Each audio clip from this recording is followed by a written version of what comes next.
que gosto.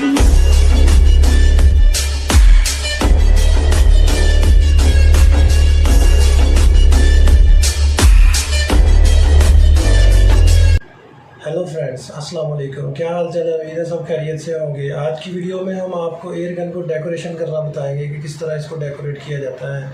कोई भी सस्ती से सस्ती एयर गन भी आप ले लें तो उसको डेकोरेशन करने के बाद वो महंगी से महंगी नज़र आती है।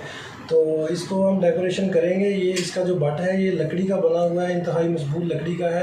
तो ये पाकिस्तान में तैयार होने वाली एयर गन रेनबो मॉडल 35 है। इसको जब हम तैयार करेंगे, डेकोरेट करेंगे तो ये इंतहाई महंगी नज़र आएगी। तो आपको इसको तैयार करने के लिए किन किन चीज़ों की ज़रूरत होगी वो मैं आपको बताता हूँ। तो उसके लिए हमें सबसे पहले जो चीज़ ज़रूरत होगी, इसके लिए हमें ये डेकोरेशन टेप मिल जाती है जो कि किसी भी शॉप से मिल जाती है। ये जहाँ पे आपको गाड़ियों की डेकोरेशन वगैरह करते हैं या किसी भी बड़े मार्ट से आपको बासानी मिल सकती है। मेरे पास जो टेप मौजूद है इसका जो साइज़ है ये 1 फुट है और इसकी जो लंबाई है ये तकरीबन 3 फुट है। तो तकरीबन 3 फुट आप ले लें ताकि ये कम ना हो जाए आपकी एयर गन के लिए। और दूसरे नंबर पर हमें चाहिए ये जो हेयर ड्रायर होता है जो कि घरों में बाल वगैरह खुश्क करने के लिए इस्तेमाल होता है। आपने ये ले लेना है जिससे हम इसको हीट देंगे और ये बआसानी ऊपर चिपक जाएगी।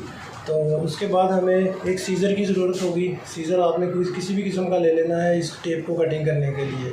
तो टेप के ऊपर निशान लगा के हम इसको कटिंग करेंगे। तो ये पूरी डिज़ाइनिंग हम आपको करके बताएंगे। तो चलिए वीडियो स्टार्ट करते हैं।